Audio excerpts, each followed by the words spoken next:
Нуклеин қышқылының құрылысы және оны зерттеу әдістері. Молекулалық биология тұрғысынан айтатын болсақ, нуклеин қышқылдары дегеніміз бұл дезоксирибонуклеотид пен рибонуклеотидтен тұратын полимер.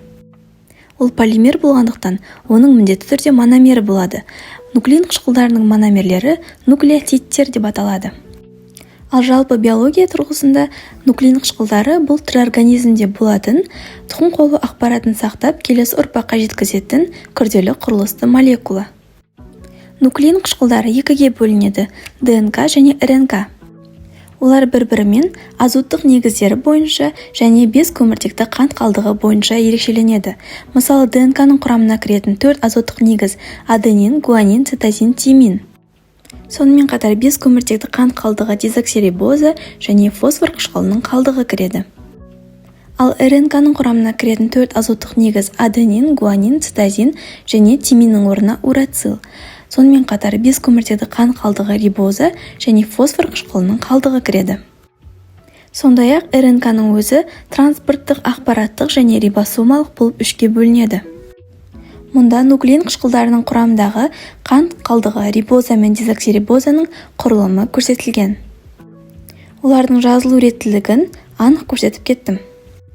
Рибозаның жалпылама формуласы C5H10O5, ал дезоксирибозада C5H10O4.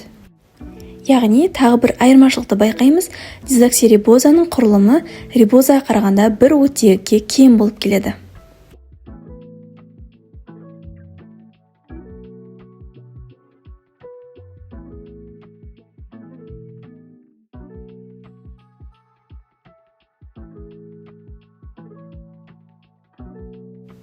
Мұнда ДНК және РНК құрамына кіретін азоттық негіздердің құрылымы көрсетілген. Урацил, тимин және цитозин пиримидин негіздері деген атауға ие, ал аденин мен гуанин пурин негіздерінің құрамына кіреді. Нуклеин қышқылдарының зерттеу тарихына келетін болсақ, ең алғаш 1869 жылы Мишер атты ғалым клетка ядросынан қышқылдық қасиеттен фосфорға бай ерекше затты бөліп алып, оны нуклеин деп атаған. 1879 жылы Койсел нуклеиннің қышқылдық құрамына фосфордан басқа пурин мен пиримидин және көміртегінің 5 атомнан тұратын пентоза қант қалдығының енетін анықтады.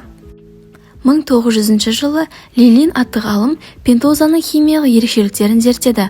Ол нуклеин қышқылының құрамында пентозаның 2 түрі болатынын және олардың бірінде екіншісіне қарағанда оттегінің бір атомы кем болатынын анықтады.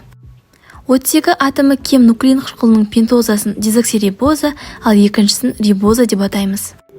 1924 жылы Фельген ДНК және РНК молекулаларын анықтаудың цитохимиялық әдісін ұсынды. Осылайша ол тек жануар клеткасында ғана емес, өсімдік клеткасында да ДНК молекуласының ядрода, РНК молекуласының цитоплазмада кездесетіндігін көрсетті. 1937 жылы Целки өсімдік вирусын зерттей отырып, вирустарда ДНК болатынын анықтады.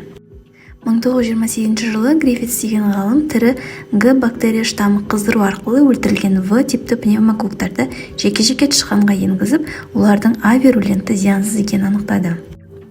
Өлген тышқандардан тірі бактерияларды бөліп алып, олардың антигендік зерттеу нәтижесі тышқандарда тек қана тірі С бактерияларын бар екенін дәлелдеді. Бұл құбылысты ол трансформация құбылысы деп атады. Ал 1944 жылы Маклеод, Эвори және Маккарти атты ғалымдар трансформациялаушы факторлардың химиялық зерттеу мақсатында тәжірибелер жүргізді. Олар трансформациялаушы факторлардың ДНК екенін көрсетті. Бұл ғалымдар С типті пневмококтардан ДНК бөліп алып, тірі Г типті бактерияларымен араластырды. Нәтижесінде тірі Г типті клеткаларда вируленттік және капсула түзілу қабілеті пайда болды. Олай болса, Эвори, Маклеод және Маккарти ғалымдары бірінші рет белгілі бір клетканың биосинтетикалық қасиеті басқа клеткаға ДНК молекуласы арқылы берілетіндігін көрсетті. Ал 1950 жылы Шатов атты ғалым ДНК молекуласының тұқым қуалаушылық қасиетіне ие болатындығын дәлелдеді. ДНК молекуласында аденин саны тиминге, гуанин саны цитозинге тең. Ал аденин мен цитозиннің қосындысы гуанин мен тиминнің қосындысына тең. Пуриндік азот негіздері бар нуклеотидтердің қосындысы пиримидиндік азот негіздері бар нуклеотид қосындысына тең, яғни аденин қосылған гуанин тең болады тиіммен қосылған цитозин. Бұл жалпылама түрде Чаргав ережесі деген атауға ие. Жалпы нуклеин қышқылдары нуклеозид бір-бірінен айырмашылығы не? Нуклеин қышқылдары бұл дезоксирибонуклеозид пен рибонуклеозидтен тұратын полимер. Оның мономері нуклеотид, яғни нуклеотид бір немесе бірнеше фосфор қышқылының қалдығы бар нуклеозид болып саналады. Нуклеин қышқылының құрылымына біз басында айтып кеткенде азоттық негіз және 5 көміртекті қант пен фосфор қышқылының қалдығы кіреді. Фосфор қышқылының қалдығын есепке алмайтын болсақ, азоттық негіз бен 5 көміртекті қант бізге нуклеозидті береді. ДНК және РНК нуклеозидтері олар аденозин, гуанозин, тимидин, цитидин, уридин. Мысалы, аденозин нуклеозид пен фосфор қышқылының байланысы аденозин монофосфат. Егер 2 фосфор қышқылы қатысатын болса, дифосфат. Осылай кете береді. Нуклеозидті түзетін азоттық негіз бен қант қалдығының арасындағы байланыс N-гликозидтік байланыс. Нуклеозидтер фосфор қышқылының қалдығымен қосылып нуклеотидті береді, ал нуклеотидтердің арасындағы байланыс фосфодиэфирлік байланыс. Осылайша нуклеотидтер бірге отырып нуклеин қышқылдарын береді.